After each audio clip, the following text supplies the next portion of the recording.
আসসালামু আলাইকুম। ফ্রিল্যান্সার মাহবুবের পক্ষ থেকে আমি মাহবুব।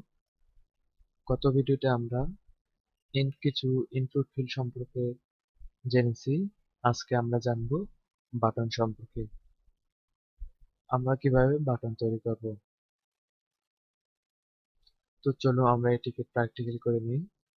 বাটন আমরা দুইভাবে করতে পারি, সেটি হলো একটি হলো বাটন ট্যাগের মাধ্যমে, আরেকটি হলো ইনপুট ফিল্ডের মাধ্যমে।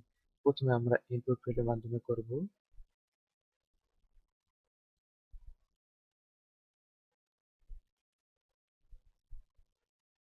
তো এটিকে আমি কেটে দেব এবং এখানে লিখব বাটন। টাইটেল কি হবে আমাদের? বাটন।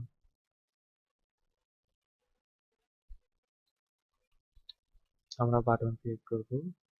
তো এখানে আমি লিখব as to how to create a button.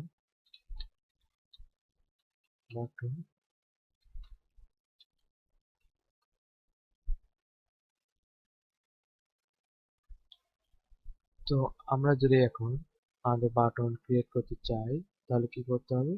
আমরা এটি দুইভাবে করতে পারি। একটি হলো ইনপুট ফিল্ডের মাধ্যমে, আরেকটি হলো বাটন ট্যাগের মাধ্যমে। তো প্রথমে আমি ইনপুট ফিল্ডের মাধ্যমে করব। তো আমি যদি এখানে ইনপুট টাইপ, শুধু আমরা যদি এখানে টাইপ চেঞ্জ করি, টাইপ, এখানে যদি আমরা বাটন লিখি টাইপ, তো বাটন লিখব। যদি আমরা এখানে বাটন লিখি বাটন, তাহলে এটি আমাদের কি হবে? বাটন হয়ে যাবে। তো চলো আমরা দেখি আউটপুট কি আসে। দেখুন এটি আমাদের বাটন হয়ে গেছে, কিন্তু কোনো কিছু শো করতেছে না। কেন শো করতেছে না? ইনপুট ফিল্ডের ক্ষেত্রে আমাদের ভ্যালু নামের একটি অ্যাট্রিবিউট রয়েছে, যেখানে আমরা ভ্যালু, যেখানে আমরা যা কিছু শো করাতে চাই সেখানে ভ্যালু অ্যাট্রিবিউটের মধ্যে লিখতে হয় সেটি। তো আমরা সেটি লিখবো ভ্যালু। তো আমরা কি লিখবো এখানে? বাটন।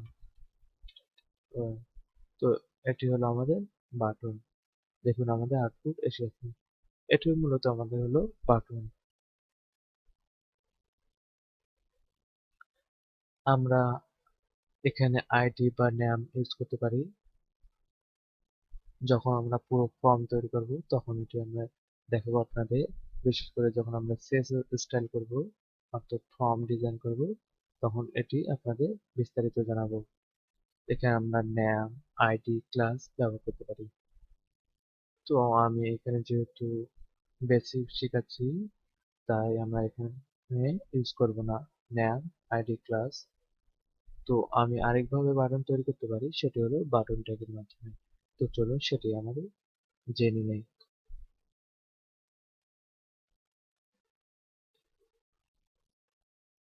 তো আমি লিখতে পারি বাটন। তো বাটন, বাটন যদি এখানে লিখি তাহলে এখানে কি হবে? Button close.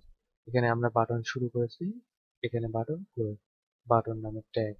তো এখানে যদি আমি লিখি টাইপ, কি লিখবো আমি? যদি আমি এখানে লিখি ক্লিক, ক্লিক, তো দেখুন এখানে আমাদের একটি বাটন তৈরি হয়েছে। কি বাটন নামে তৈরি হয়েছে? ক্লিক নামে একটি বাটন তৈরি হয়ে গেছে। এটি হলো মূলত বাটন। বাটনকে আমরা অনেকভাবে ভাগ করতে পারি, যেমন submit button, radio button, checkbox, এরকম অনেকভাবে আমরা আমাদের ওয়েবপেজে শো করাতে পারি। তো চলুন আমরা সেটিও জানবো।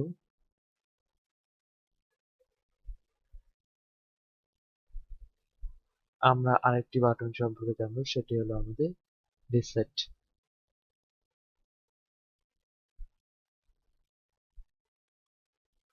যদি আমরা এখানে বাটনের পরিবর্তে সাবমিট দেই, তাহলে কি হবে? এটি আমাদের কি হবে? Submit button. বাটন, তো আমি এটি আগে শো করবো আপনাদের সাবমিট বাটন কিভাবে তৈরি করতে হয়। তো বাটন, এখানে যাই আমি টাইপে লিখে দিই সাবমিট এবং ভ্যালুতে লিখে দিই বাটন। যদি এখানে লিখে দিই সাবমিট, তাহলে এটি আমাদের কি হবে? সাবমিট বাটন হয়ে যাবে। আমরা বাটন, আরেকটি বাটন জানবো, সেটি হলো রিসেট বাটন। রিসেট মানে কি? পুনরায় আগের অবস্থায় ফিরে যাওয়া। অর্থাৎ আমরা কোনো সেটিং চেঞ্জ করেছি, সেটি আমরা পুরো রিসেট মানে আগের অবস্থায় ফিরে যেতে চাই, সেক্ষেত্রে আমাদের রিসেট বাটন ব্যবহার করতে হয়। তো আমি এখানে ইনপুট তো টাইপ, শুধু আমরা টাইপটিকে চেঞ্জ করি। এখানে যদি আমরা দিই রিসেট, তাহলে দেখুন এখানে আমাদের রিসেট বাটনটি চলে এসেছে। রিসেট মানে কি, পুনরায় আগের অবস্থায় চলে যাওয়া। ভিডিওটি আপনাদের কেমন লেগেছে তা আমাদের কমেন্ট করে জানাবেন। ভিডিওটি যদি আপনাদের ভালো লেগে থাকে তাহলে ভিডিওতে একটি লাইক দিবেন এবং চ্যানেলটিকে সাবস্ক্রাইব করে আমাদের পাশে থাকবেন। ধন্যবাদ। আসসালামু আলাইকুম।